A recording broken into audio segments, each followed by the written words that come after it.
Hi, everyone. My name is Kathy Markov, and I'm so happy to be here presenting a workshop, a webinar for Santa Barbara County's America's Job Center of California. Today, we're going to talk about something that is actually really important to me, and it is about engagement. I think you may be hearing a lot about that, and I'm going to share that I talk a lot about it with a lot of my private clients, usually in the setting of working with supervisors and uh, um, emerging leaders, helping employers learn to create that motivating and productive and safe environment so that employees can become engaged in their work. But today, I'm going to look at it in a little bit different lens. As we're doing this within the workforce world, this is really looking at, as an employee, what does it mean, engagement? Why is it important? And what is my responsibility in terms of being engaged? So let's get started. So I think we want to start with what employers want from their employees. So employers want people with the ability to take initiative. They want a consistent positive attitude. It doesn't mean that we're Pollyanna, always happy, but they don't want a lot of drama in their workplace. They don't want a lot of emotional ups and downs. They want people to come in, kind of put their life, have a separation between their personal life and their work life. I'll talk a little bit more about that later, and come and just have a positive attitude towards what is happening at work. They want someone who's results oriented, focusing in on the goal and getting things accomplished. The ability to work with others. Now, I see a lot of resumes, and on resumes, everybody writes, "Oh, I'm a team player." Yeah, it's so easy to say. But, during an interview process, it's really hard to tell that until people are actually working. And we want to see on a consistent basis that you have the ability to work with others. It doesn't mean that there's not conflict or there's not challenges, but that that they have people who can work through those things to be able to work with others. Someone who they can depend on, someone who takes responsibility for mistakes and following the rules. Now, these two things, being dependable and responsible, they're a little bit linked, but dependability, you're going to show up and you're going to be on time. I talk with a lot of employers who have challenges with their employees, and they say, the person's great when they're here, but they're calling in sick all the time, or they're constantly late. We'll talk about those kinds of things. Learning to manage your time, learning to be dependable. What does that mean? You do what you say you're going to do, right? This is integrity. I do a lot of work with organizations on their values, their corporate values. And integrity surfaces as one of the top values that employers want to have in their workforce. That's walking the talk, right? You say you're going to do something, you do it. That's being dependable. It's also being responsible. So responsibility is, oh, I did that. Yay, aren't I great? But also, hey, I messed up. What can I learn from that? We'll talk about that because that's an open mindset that is very important for success in the workplace nowadays. So we do make mistakes. Can you own up to them? Or are you blaming others? Can you say, I made the mistake, but I learned? Actually, this is a really important thing to be able to talk about in an interview. We all make mistakes. Can we own up to them, and can we learn something? And following the rules. How do you feel about rules? There are some people who are really rules driven and other people who aren't. But at work, there are certain rules that have to be followed. Like you have to clock in. You have to be honest about that. You have to take your breaks. You have to take lunch. You have to come back and come on time. And you have to check out, clock out, follow those things. Those are like critical to any operation. You have to turn in any kind of expenses or receipts or any kind of spending on time and have it be correct, right? You have to not harass people at work, whether that's, sexual harassment, discrimination, or bullying. We're in the middle of a pandemic, right? We shouldn't be talking about people's vaccination status or whether they had COVID. We need to follow the rules. And this is really important that we do that, because that's what employers are looking for. They're looking for good communicators. Now, communication is a very complex topic. I mean, we're communicating all the time, but is it effective, right? Are we getting to mutual understanding? And this is really important, that good communication and mutual understanding takes place, because that's what employers need and want that. Someone able to manage their own emotions. And we'll talk about emotional intelligence. It's a key factor of what employers are looking for. And someone who's open to change. The workplace is constantly changing. They say we who are living and working now are expected to make more changes in the workplace than any other people who lived before us. So ability to change is really, really key. But what are employees? What do we as employees want from our employer? And we want clear and reasonable expectations. We want to know clearly what you want, but we also want to know that it's reasonable. Meaning reasonableness is that the flow of work is, we can have some pressure, but we want it to be, and in other classes I've talked about this, something called eustress, the good stress, like it's motivating. There's work to do, but I know I can do it, right? But we don't want it to be into distress, like it's unreasonable for me to get this much work done in this amount of time. Right now, and this is in the December of 2021, I usually like to make these evergreen, but I'm going to give you an example. It's there are a lot of jobs available, and actually unemployment is high. This is an unusual situation, but there are a lot of open jobs, and employers are all struggling with the amount of work that has to get done with not so many people. So I have a lot of people saying, the demands are unreasonable. So, okay, you want clear and reasonable expectations. It's time to talk about, efficiency. How can we get more done with less? And that's not all up to you, but clear and reasonable expectations and a conversation about that. We want flexible work hours and work locations. So these things that I'm telling you are based on data from the Gallup organization, which does the largest worldwide employee engagement surveys. And a lot of stuff we're going to talk about today come from Gallup, but also the Harvard Business Review, Forbes magazine, and a whole host of other smaller organizations who do research on employee engagement, and my own anecdotal work with hundreds of employers and thousands of employees across the Central Coast. Yeah, people want flexible work hours and work locations, but reality, not everybody can work from home and, do whatever they want.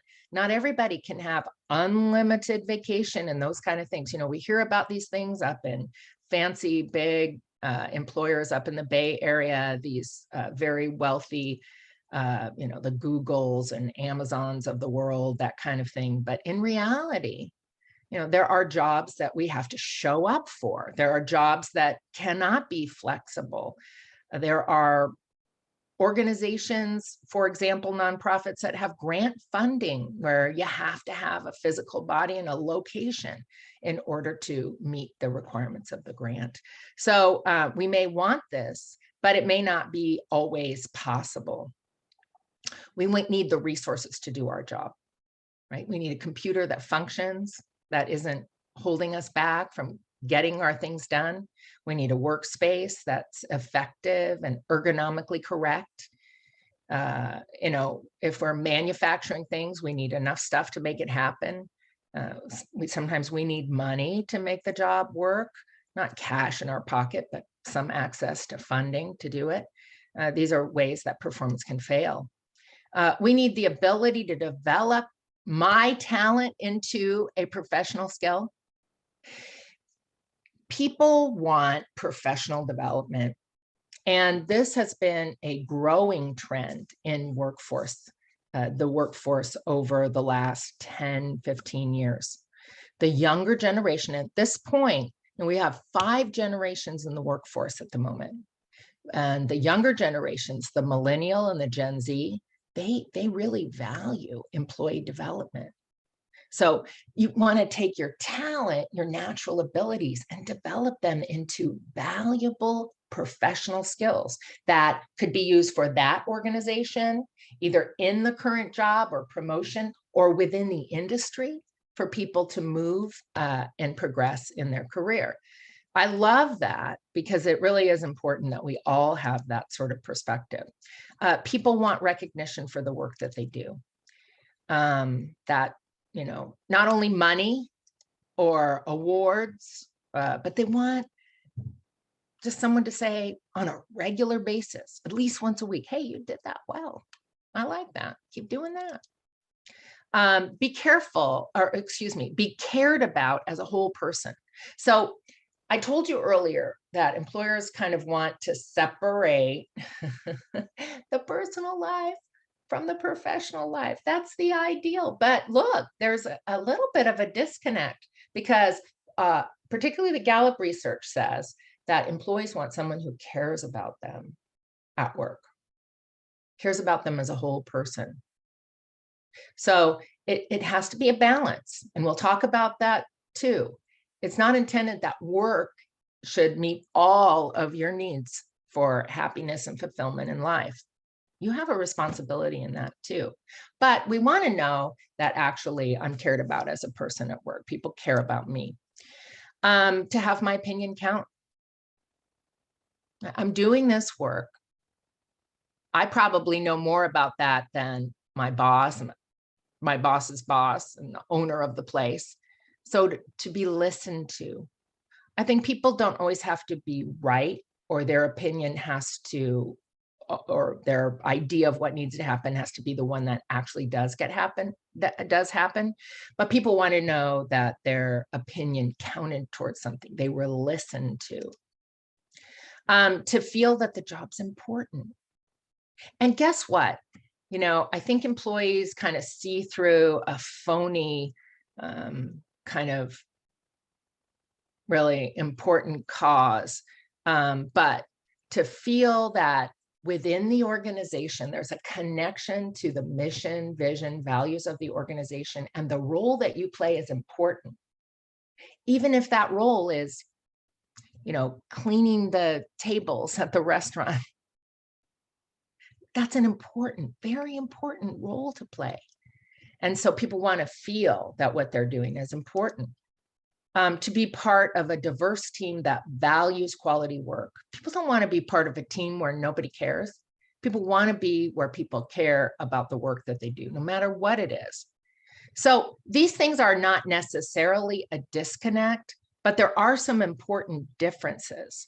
And as someone who is either in the workplace or seeking to get into the workplace, it is important to start to understand what the employer wants and how you can meet that.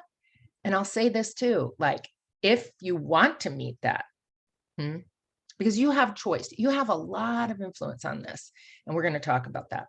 So let's keep thinking about what employers want. They want high performers, right? Someone who shares the organization's values. They're proactive. They look at and think about ways that things can be better. They're open to new ideas, and they have the ability to get the job done, right? It's not just about sitting and saying, oh, this could be better, right? Not being the critic or the skeptic or the observer. You got to be a player in there. You got to get their job done. People who are high performers, they want to see that they have a positive attitude. And again, it's not running around Pollyanna and being super enthusiastic, but it's not going around griping all the time, right? A positive attitude that ends up that you are a role model for others in the organization. This is a high performer. And these high performers, they're engaged in their work. They further the mission and the goals of the organization, and they're highly valued. Okay. So these are the things that are really, really important. So why is this important for your employer? Well, there are some very specific reasons, and this comes from the Gallup survey. They did come up with something called Gallup Question 12 survey. So these are the things that we know when an organization has engaged employees, there's less absenteeism, less turnover on average by quite a bit, as you can see here from the statistics, 37% less absenteeism and employee turnover. Absenteeism and employee turnover are very expensive for organizations, right? When you're not at work, you're sick or something, somebody else has to pick up your duties. Or when you leave a job because you're unhappy or whatever it is, then it costs an organization. I mean, there's lots of different ways to look at it, but it takes a lot of time, attention to backfill those jobs. And meanwhile, everybody else is picking up the slack. There are fewer safety incidents, almost by 50% when they're engaged employees, right? They're paying attention. They care about the organization. And this is really, really important because safety incidents, if people get hurt at work, it's a huge expense for employers. And, the best employers really care not only about having safety rules. Remember, I talked about following the rules as part of an engaged employee, follow the safety rules. It also helps reduce cost tremendously. There are fewer product defects. Now, this, those words sort of mimic like in a manufacturing organization, but fewer product details. We can also say like fewer customer service issues, customer service retention. When people are really good at what they do, whether it's in the service industry or in manufacturing, fewer product defects, fewer returns, fewer complaints when people are engaged.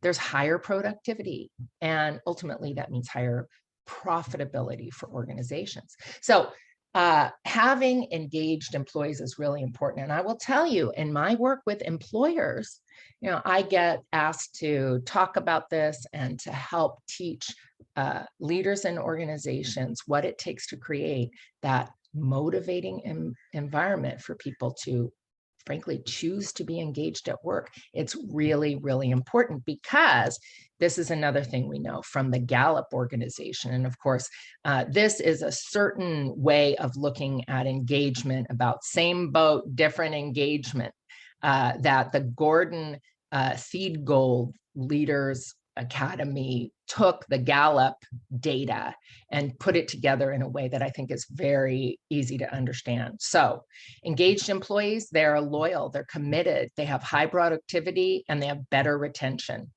But it's only about a third of the workforce. And if we look at this, 2/3 of the workforce are not engaged, but there's degrees of that. So over 50% of the workforce is just not engaged. They're productive, but they're not committed. They have no problem calling in sick when they're really going on vacation. And actually, they probably have one foot out the door. They're looking for something else. Actively disengaged means actually they're sabotaging the goals of the workplace. They're counterproductive. They're stirring the pot, right? They could care less. Right. And they're doing things that are just on the edge of having the employer say it's time to leave. Right. So this is like, on average, what the American workforce looks at. The one thing I will say, these disengaged employees, certainly the actively disengaged or even the non-engaged, I mean, are they happy? My experience in working with a lot of workforces is those that are not engaged. So the not engaged and the actively disengaged, they're also not happy at work. So who's really getting hurt ultimately is the employee. So it's really important for us to think about and decide, am I engaged in this job or not? And I'll talk about this a little bit later. It's not all on the employer. right? There are a lot of things they can do to try to set up the environment, but at the end of the day, it's about you deciding to be engaged in that work. So we'll talk about that more. So characteristics of engaged employees. They have high customer scores, they have high morale, they boost productivity, they work hard to exceed expectations every day. So this is important to think about. Highly engaged employees are 87% less likely to leave their current employer than disengaged employees. And this is important. So this is really the target for the employer. But it should also be your target too. You want to be in a place where you feel like you are enjoying the work itself, because we spend so much time at work these days. Here's the characteristics of disengaged employees. They miss more days of work. They are likely to leave their job. They make mistakes. There's a lot of loss. And actually, they probably don't care. They are subject to accidents. Do you want to get hurt at work? Why stay when you feel disengaged? And we'll talk about that. They just meet expectations. They don't exceed them. And up for grabs, right? Meaning that their attentions could go just about anywhere. But let's talk about actively disengaged employees. They're uncommitted. They're unhappy. They blame others. They sow the seeds of negativity. And frankly, they're draining to the organization, right? And they also can really poison a work environment. And a lot of people in that work environment can wonder, why doesn't the employer do something about this? And I know that we have an at-will employment system in California. However, it's a much easier said than done. And so this is really a problem for a lot of employers. And I would say, again, we have a responsibility to find a work environment that is engaging to us, a place that fulfills our financial needs, that makes us feel happy. And I will say, at different times in our life, we may be seeking and desiring different kinds of work, but we owe it to ourselves to recognize when we are disengaged at work. When you're engaged, you're really involved. You feel enthusiastic, and you act in ways that are in the interest of the organization.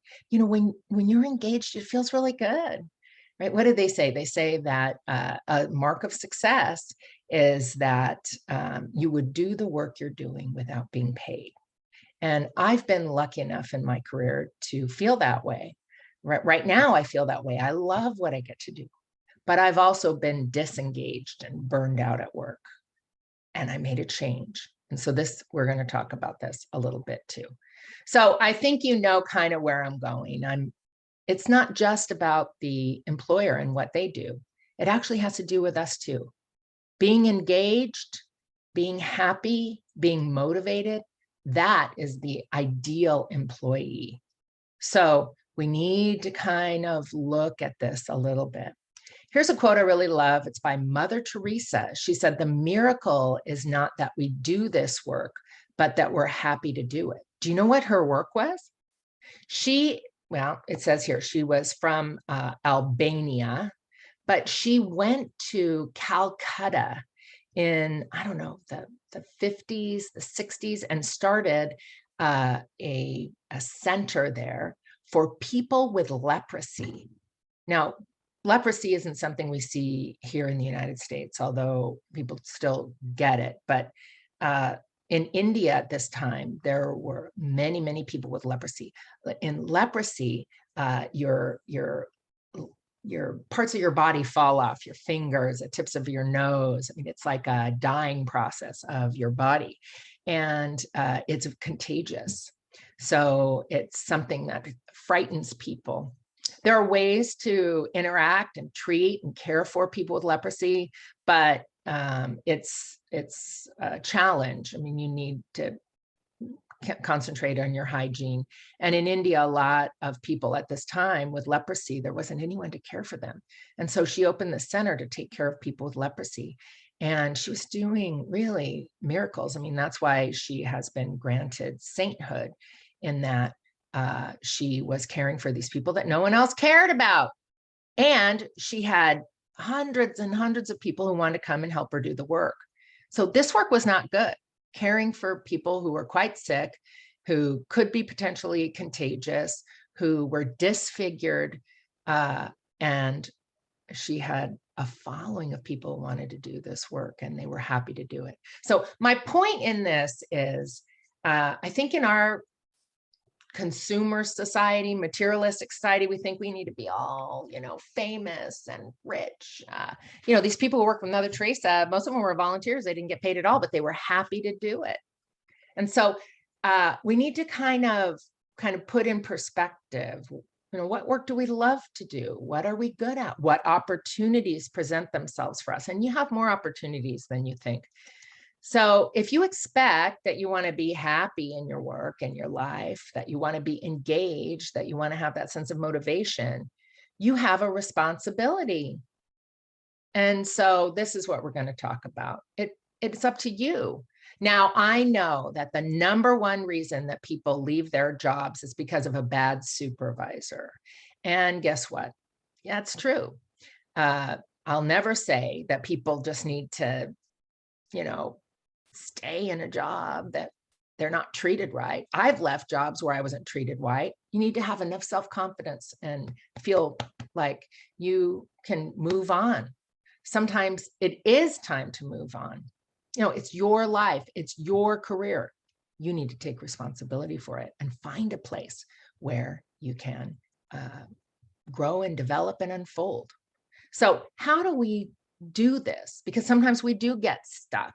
Well, you have to be, as I said before, really a lifelong learner. You need to develop your essential employability skills. Now, some people call these the soft skills, but if they were soft, it kind of implies that they're easy. There's nothing easy about this. If they were easy, we'd know how to do it naturally. They're not easy. In fact, I've spent my whole career teaching these kinds of skills to people in search and pursuit of happiness at work.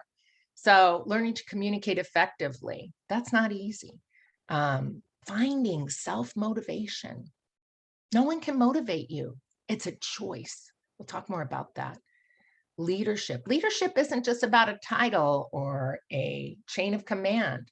Everyone leads their self-leadership, taking responsibility, really stepping up to the plate, being able to work with others as a team, being able to solve problems on the ground, anticipate and solve problems, being decisive, ability to work under pressure and time management. This is key, right? I hear employers all the time saying, oh, they don't show up, they're late, they miss this, they miss that. That's not a mark of success, right?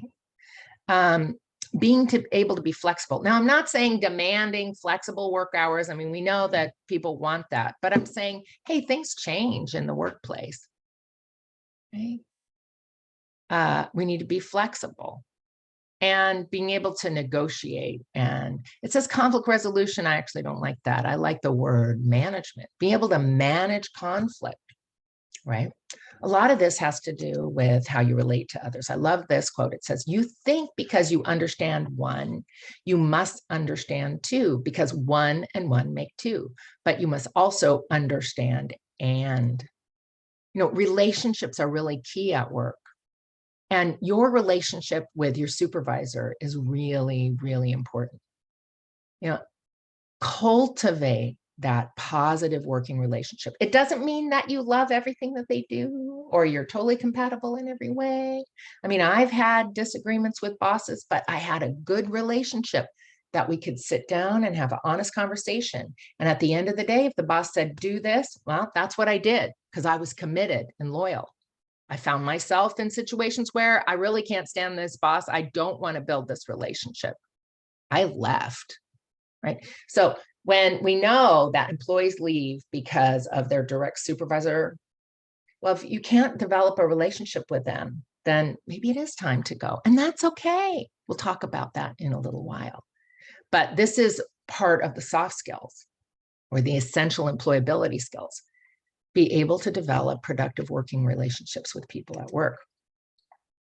You want to enhance your emotional intelligence. Now, there's been a lot written and talked about emotional intelligence, but really spending some time becoming self-aware. That's the foundation of emotional intelligence. Being able to be socially aware. What's happening around me? How am I impacting other people? Maybe I'm talking too much. Maybe I'm not talking enough. Maybe, I'm physically too close to people. Maybe people are misinterpreting what I'm saying. So being socially aware, how you impact others and how others impact you. And also, even if you're not there, but just, you're not directly involved, but watching how other people are interacting with one another and what that means, being socially aware. This is really important. Manage yourself. We need to have self-control. Right? We need to, again, self-awareness can lead to the ability to manage ourselves. And that's really, really key. Learn to be adaptable. It can't be my way or the highway, not when you're working with other people. But if that is how you feel, maybe you should branch out and start your own thing. Right? Know that about yourself. Again, it starts with the self-awareness. And then relationship management. I talked a little bit about relationship management, but make sure you have, friends at work. Make sure, but appropriately. Like, don't be best friends with your boss, right? But who are the peers in your organization that you can develop positive relationships with? Even mentoring relationships, people outside the organization, but maybe in your industry. These are really, really important, right? Managing those relationships. We talked a little bit about conflict management, being able to work part of a team. All of this is about relationship management. A lot of this comes down to the difference between reacting to a situation and responding to a situation. Emotional intelligence, a lot of it is thinking before we act. And, that, of course, is at the moment, counting, to 10 before we explode.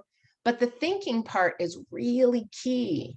And it can happen way before, like getting to know yourself. In a lot of ways, the biggest challenge is knowing yourself. So think before you act. I put this down, pursuing happiness. Remember that Venn diagram, right? It was about engagement, motivation, and pursuing happiness. Pursuing happiness, doing things for others, connecting with people, taking care of yourself, living your life mindfully, keep learning new things, set goals. And it doesn't always have to be at work. Sometimes you're not the one in charge of setting those goals at work, right? But do you have other kind of goals for your health, for your relationships, for your fun? Find ways to bounce back. Hey, you need to learn to be resilient. Life can be tough. So we need to learn to bounce back. Be grateful, look for what's good in life, and be comfortable with who you are. This does go back to emotional intelligence, right? Know yourself so well and be comfortable with who you are. You're going to live with yourself your whole life. And there are some patterns that I think are pretty set from our very young age. And so be comfortable with that. Find a way to be part of something bigger. And maybe your work isn't, right, the thing that really is terribly meaningful in your life, but work is not the only part of our life. It's an important part because we spend a lot of time there. But I say this to a lot of people, like, get a life. Don't be looking to your employer to fill all of your life needs. That's a mistake. Have a robust life outside of work. And what I mean by that is, and I always tell people, like, don't be social media friends with all the people at work. That comes back to bite people all the time, right? Have another set of friends, do other things, have hobbies, have interests, have a robust personal life outside of work? And I'm not talking about partying all the time. That's fun. But is there any kind of activity that you like? I mean, look where we live. There's so many beautiful things to do. Can you volunteer somewhere? Can you join a hiking group, or can you learn something new? Learn to, throw clay on a wheel and make pots, or make jewelry, or garden, or all sorts of things. Once I met this man, and he actually, unfortunately, had been injured at work. He wasn't happy at work. He got injured at work. I mean, he told me he wasn't happy, and then he got hurt. And he had like 6 months off. He had to have some operation. And he realized, he was bored. And what he did was he didn't have much money. He wanted to do something in his backyard, and he learned how to propagate plants. Propagate plants is learning to take shoots off of plants, clippings of plants. He would ask his neighbors. He'd go around in parks and see when, little shoots were going off, or he'd pick up seeds, and he learned to cultivate them. And he did an amazing job on his backyard. And what he realized, he actually went back to that job where he wasn't terribly engaged, but he had a completely different attitude because he had a life outside of work. The work paid well. It was in construction. But now he went to work with a different attitude, right? He wasn't looking to work to solve all of his issues in terms of fulfillment in life. He'd go to work. He was actually happy. He got promoted. He did better at work because he had some outside interests that engaged him. So we need to remember that all work, I know it's an old saying, but all work and no play makes John a dull boy, right? We need to have more than just work, and a balance between that. I get sad when I see people really kind of spiral down into workaholism. It's easy to do, right? Our telephones are with us 24/7, all of that, but that is really not a recipe for happiness and success in our life. So we need to have a life outside of work, and know that work helps support that outside life. So if you find, you're not making enough money, you don't have enough time off, or the work is too stressful for you to really enjoy the rest of your life, then it's time for a change, right? Your work should be supporting the rest of your life. We emphasize work so much in our culture, and we need to put it in its proper place. It's very important. It's wonderful when we find it to be satisfying and we're engaged. And even then, we need to have a life outside with different people, different experiences. I mean, that's what makes life really fun, because then we can be the best version of ourselves. I know Oprah talks about this a lot, but, be well-rounded in everything that you do. Let's talk about self-motivation. Now, I mentioned this before, right? And I say this a lot when I do leadership classes. And I always ask the leaders, can you motivate anybody else? You know what the answer is? No. Motivation is a decision. You decide to be motivated or not. And actually, it's a little bit fragile, right? There are extrinsic motivations. You do XYZ and you get a bonus. Okay, yeah. But the best kind of motivation is intrinsic, meaning it comes from inside you. So here's some things you can do. Recognize that motivation is internal. Don't be blaming everything on the outside for why you're not happy, or you're not motivated, or you're not engaged. Be your own coach. Remember what motivates you, right? And sometimes it's simple things. Like, what are you doing on your drive to work? Are you listening to the news and getting really wound up and upset? Or are you listening to some music that just makes you feel great? I mean, that's just a simple thing. But remember what motivates you, from creating that mindset for you to come in and be positive and have that separation from your personal life to your professional life. Keep perspective on what important role you have in that organization and why you decided to work for that employer or get into that field. Challenge yourself every day. It could be at work or something else. I know people who wear their little Fitbits or their Apple Watches, and they want to get their 10,000 steps in every day. That can be fun. That can be motivating. A lot of these things can connect with other people. at work or outside of work, challenge yourself with a daily goal. Watch your emotions. We'll talk a little bit more about emotional intelligence, but be aware of that. Sometimes, especially with computers, we spend too much time sitting and not doing anything. Get up, move around.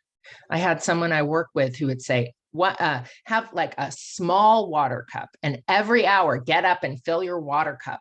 Just move your body, get a stand-up desk. I mean, there's a lot of things we can do, but motion creates your emotion. So if you see yourself, going down in emotion, then do something, move your body, go on a little walk, keep learning.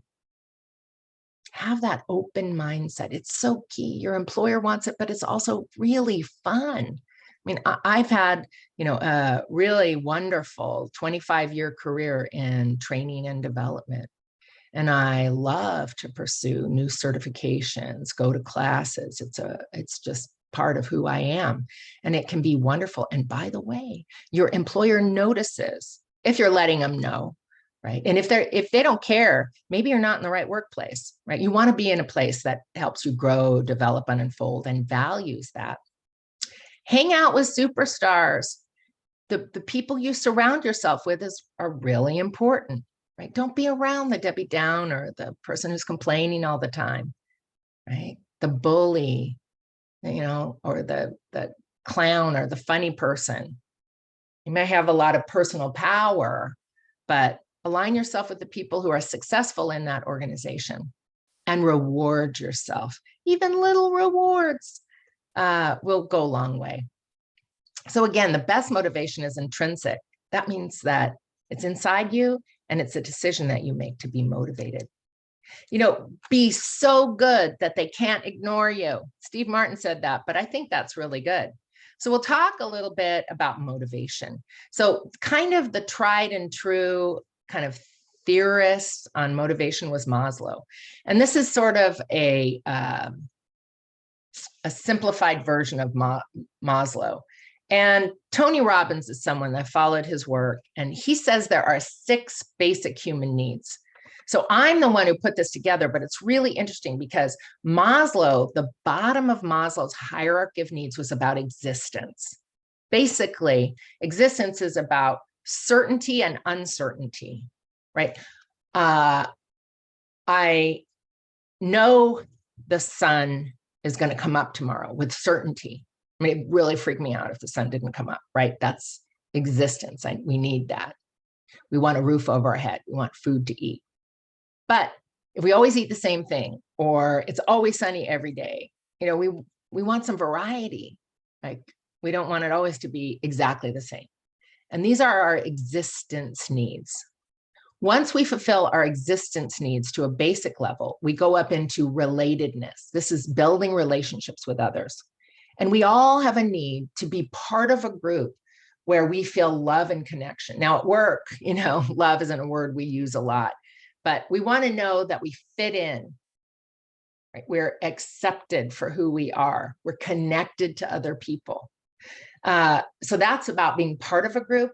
On the opposite of that, and you'll see like in Robbins are kind of opposite, is significance. Yeah, I'm part of this group. I feel really connected, like I found my tribe. These are my people. This is great.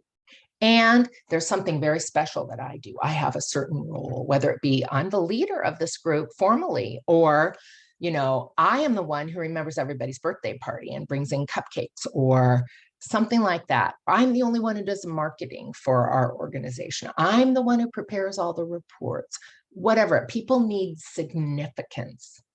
Then once our relatedness issues are satisfied, then we can move on to really the ultimate, which is self-actualization, which is what I need to do to fully become who I am.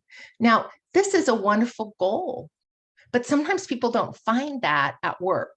But this is when we are engaged at work, when we are self-actualized at work, right? We're growing and developing within the job to make a greater contribution to the company, to the industry. This is where your employer wants you. This is probably where you want to be too. But we don't always land there. And once we get there, it doesn't mean we're going to stay there. And there are a lot of factors that have to do with our interpretation of what's going on. You can have an offhanded comment from someone important in your workplace, like your supervisor. You can be self-actualizing, and then you think, oh my gosh, maybe that my interpretation of what's going on is wrong. And you can get down, should I stay or should I go? In fact, yesterday I was coaching someone who's actually had quite a lot of success and has gotten themselves into a very responsible position inside a company. They have 25 people reporting to them, and this was their goal. This is their dream, and they made it. And I was coaching them to get the promotion. And when I had seen them 3 years ago, they felt they were growing, developing, and unfolding in their job. They were really happy. They felt self-actualized. So we stopped the coaching. I got a call from them. They want to meet with me, and we arranged for lunch, and I got together with them, and I thought we're going to talk about staffing issues and some interpersonal things with regard to how they were interacting with their employees and leadership kind of things. But no, I mean, point blank, the first thing they said is, I don't know if I should stay in this job. And they were in tears. So they had gone from self-actualizing down to uncertainty, certainty, right? Now, people make some decisions when they're unhappy and disengaged. They're either certain that they will get another job and be able to move on. So they're uncertain about the position, but certain they can get out. Or they feel uncertain about getting out and certain that they're going to stay in that job and make everybody pay for the fact that they're so miserably unhappy. Or they're afraid to leave, so they're uncertain about their value outside of work. And so they're going to stay with that certainty that's down at existence, right? Because they need a job. And then they kind of deteriorate physically and mentally. And actually, that's what I found when I met with my former coachee. The person didn't even look like the same person. It's a woman.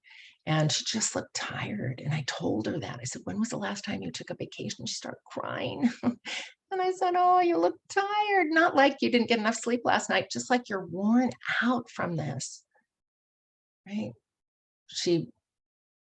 Her hair was a mess. And she always looked really put together. She just didn't look put together. She was miserable and unhappy.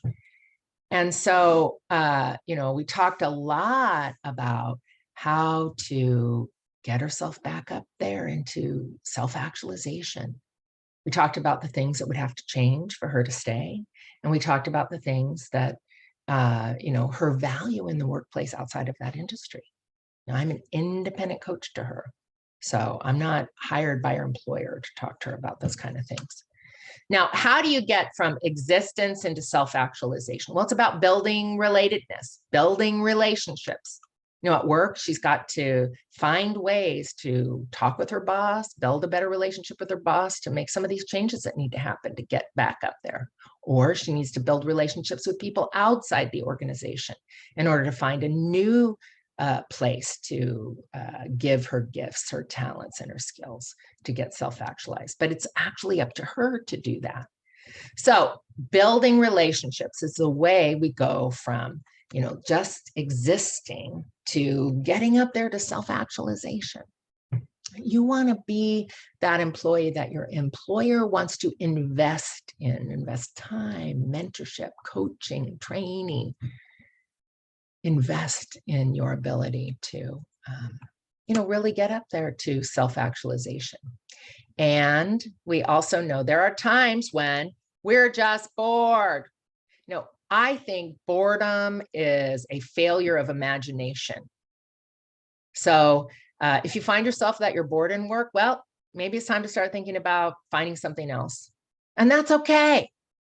The other thing that happens is sometimes we get burnt out. And I think this is kind of where my coachee was. She was exhausted. She felt isolated, right? She kept envisioning ways that she could do something different. She has to work. I mean, I asked her point blank, do you have to work? She's about my age, so she could be close to retirement. I don't know what her financial situation is.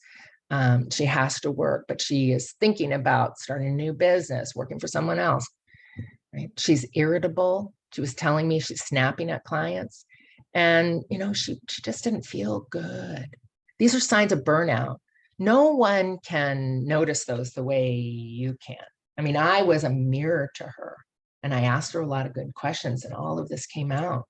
But I was glad she reached out to me, because that is her responsibility. This is why I say a lot of it has to do with you. If you don't feel engaged at work, okay, well, guess what? You can either make changes or get another job. Now, getting another job does not necessarily mean leaving that employer. Like, sometimes we get bored, we get burnout of doing what we're doing. Can you move into a different role within that organization? I did that. I had a job that I loved, and then, I think I'm good. I'm good at project work. That's why I'm in my own business now. But I like things, I like starting things up. I like the creativity of getting things going. And I had really been successful running this grant for this nonprofit organization. I got kind of bored. Fortunately, it was a large organization. And so I didn't leave the employer, but I moved on to a different role in the organization that made me happy for a while, until a new boss came along, and I wasn't happy with that boss. So I left. Then I did leave the organization. Open yourself up to that. We live in the Central Coast of California.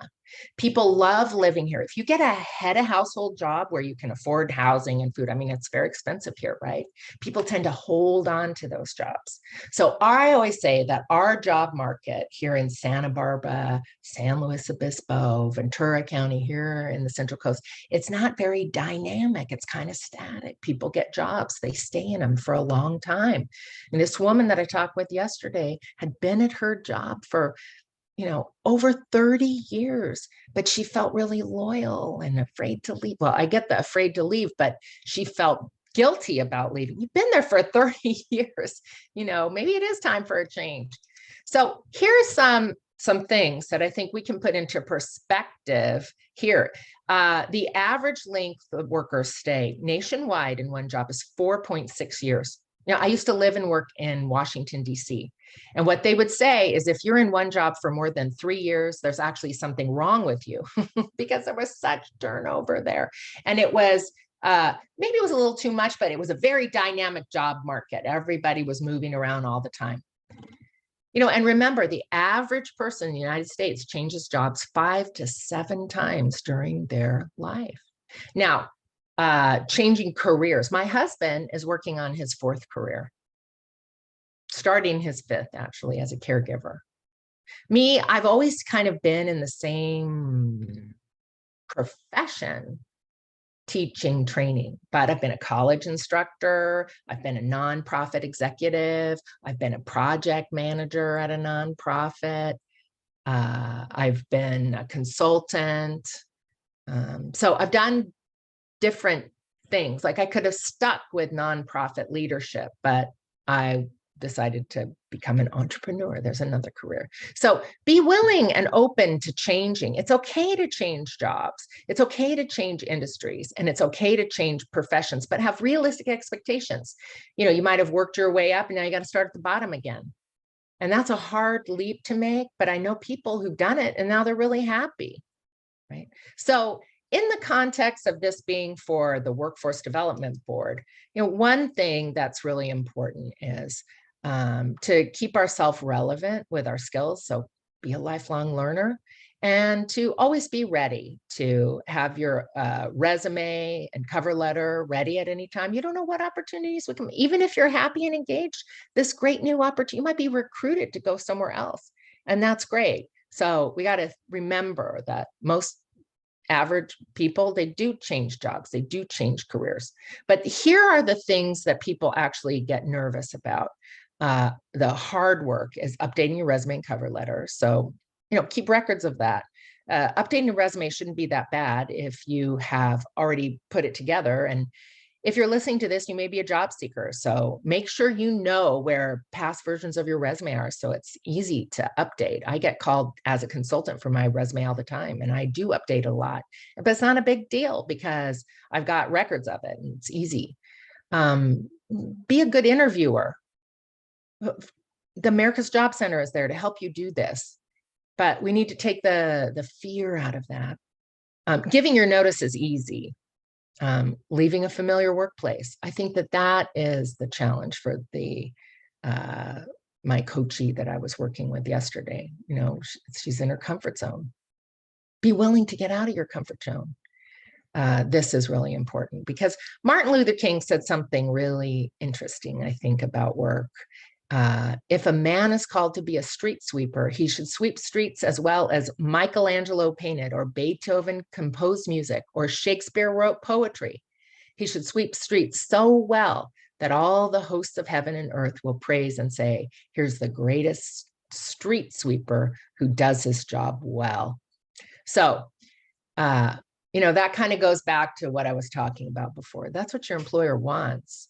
And ultimately, it has to do with how you feel about your job, right? And if status and influence are important to you, then maybe you need to think about updating your skills and getting yourself into a position that you want. But if you're the street sweeper, do it the best ever and know that your employer will really value you if you're engaged in whatever you're doing, because this is what people want in terms of an employee. So let's talk about best practices. First of all, have a robust personal life outside of anything to do with work. We're pursuing happiness this way. It's not just all about work. Make sure your outside life, your personal life, is really robust. You're doing things you like with and around people you really like. This is important. Cultivate important relationships at work, particularly your boss. Make sure you and your boss are on the same page. It doesn't mean you don't disagree, but you have good communication with you, mutually understand one another. This is really key. Maintain an open mindset and be a lifelong learner. You know, you're probably going to be 90 years old in an old age home, and they'll say, hey, we want to teach you about the new phone system. And you say, I don't care about the new phone system. And they're going to say, well, we're going to teach you anyway. We're going to be learning all our life. So the more we embrace that and actually direct our own learning, you know, look in your industry, in your profession. Are there certifications that you could get that would boost your value to your employer? Be open to that. Mm-hmm. And be aware of when you become disengaged. This is part of that emotional intelligence. Be self-aware. If you're disengaged, if you're bored, if you lack motivation at work, it's up to you to take responsibility for changing how you feel. And that might mean changing jobs, either a different role in the organization you're in now, a lateral move, even stepping back and doing something that you think was fun. Of course, getting promoted is great, but you're taking on more responsibility.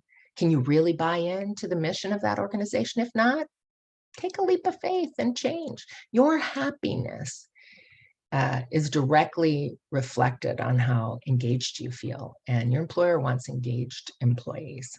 And when you're not engaged, I can tell you that your employer notices it. And they can only do so much. At the end of the day, you have a responsibility to not just them, but mostly to yourself, to find where you love your job. You deserve that. You deserve to be happy at work. And so it's going to take some action on your part to make that happen. Either rethink the position you're in, be grateful for what it does provide you. This is what I was talking with my coachee about. She makes a lot of money, supports her outside hobbies and habits, which, by the way, she's not in a good space. She has not been enjoying it. I was asking her, what do you do for yourself? Start crying again, right? We need to take care of ourselves first. And we need to put work in perspective. And we need to take responsibility for our own happiness, motivation, and engagement. Because really no one else is going to. But your employer does want engaged employees. So you owe it to them to do that too. And even if that means moving on. So that's that. I hope this was helpful to you. I loved presenting this for you. And the Santa Barbara County America's Job Center of California would love your feedback. Here's a link to SurveyMonkey so that we can hear, you know, what you think. And all the best to all of you. Go out there and find those jobs that you really think you'll be engaged and enjoy. Again, I'm Kathy Markov, and it's my pleasure to be here and do this. For now, I'm going to sign off. Bye-bye.